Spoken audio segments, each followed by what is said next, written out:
This is going to be a good video here for you guys. You can see that I've stepped up these spacers. So I've got one here. I've got the first layer. Here's our first layer.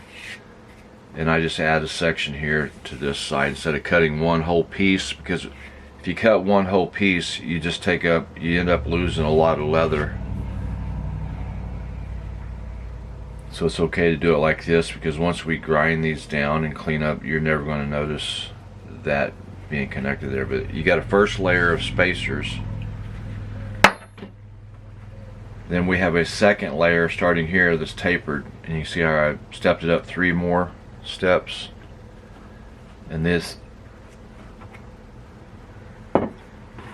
these will get, haven't done it yet, but you have to take your knife, these will get scribed down and angled.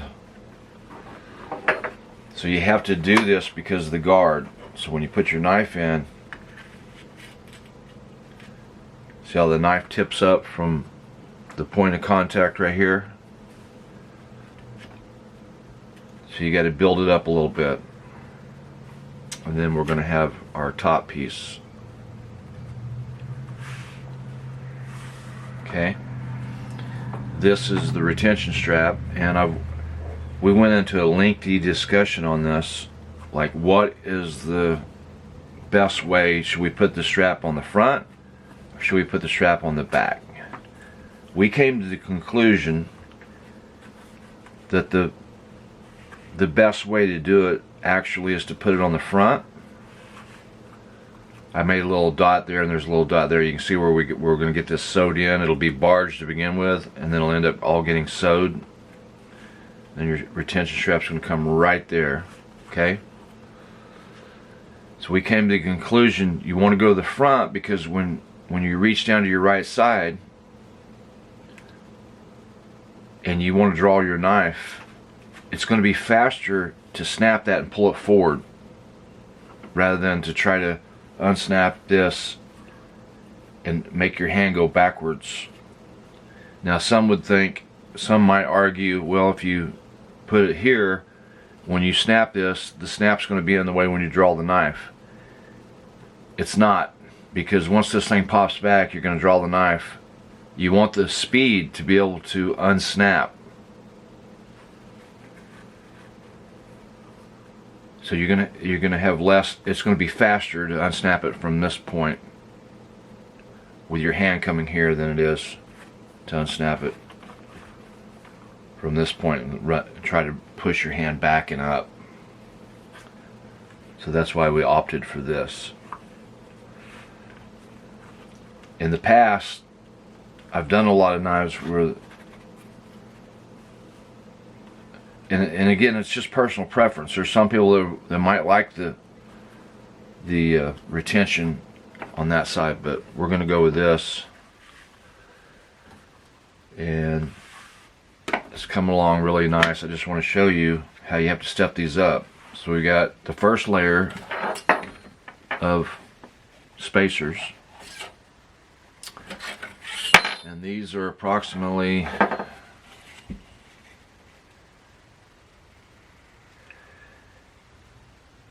3/4 inch wide, 3/4 of an inch wide. So you have to have the first layer, and we have another layer right here that starts here, and then we have 1, 2, 3, and that's going to give us enough, because I'm actually going to bring my guard. I'm going to take this out of the shop today. I'm going to bring my guard down and put this on the grinder and bring them in a little bit. They're just a little bit wide, and then I can re-sandblast it.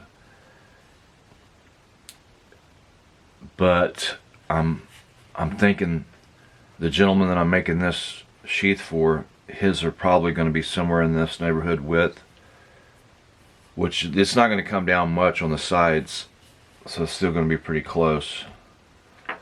But see, when you set the guard hits that,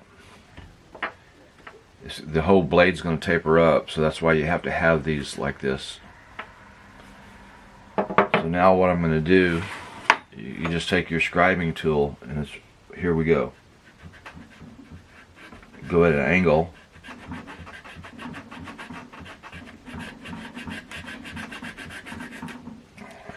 Right there. See how I angled it? Probably want to go just a little bit more.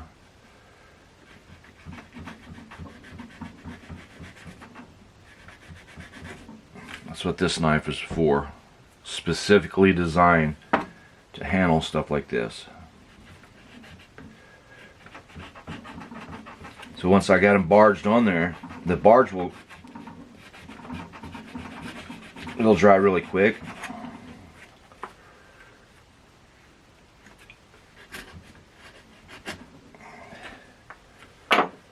I let this set overnight. I just have my weight on it right here.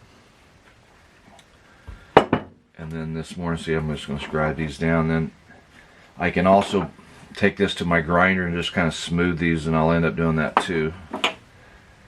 But this is, you got, watch your fingers.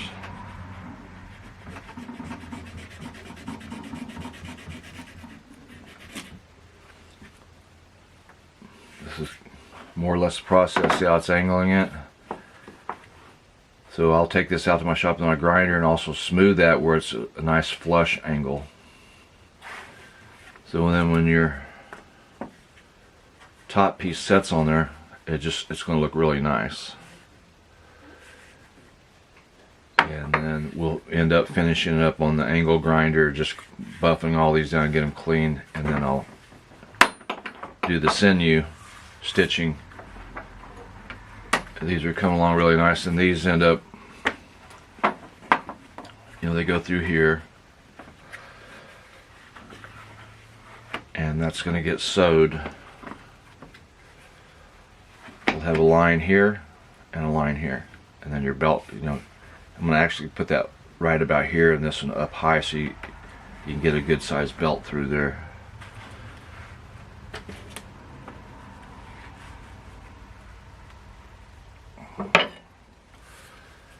Get this all set up, just give you an idea.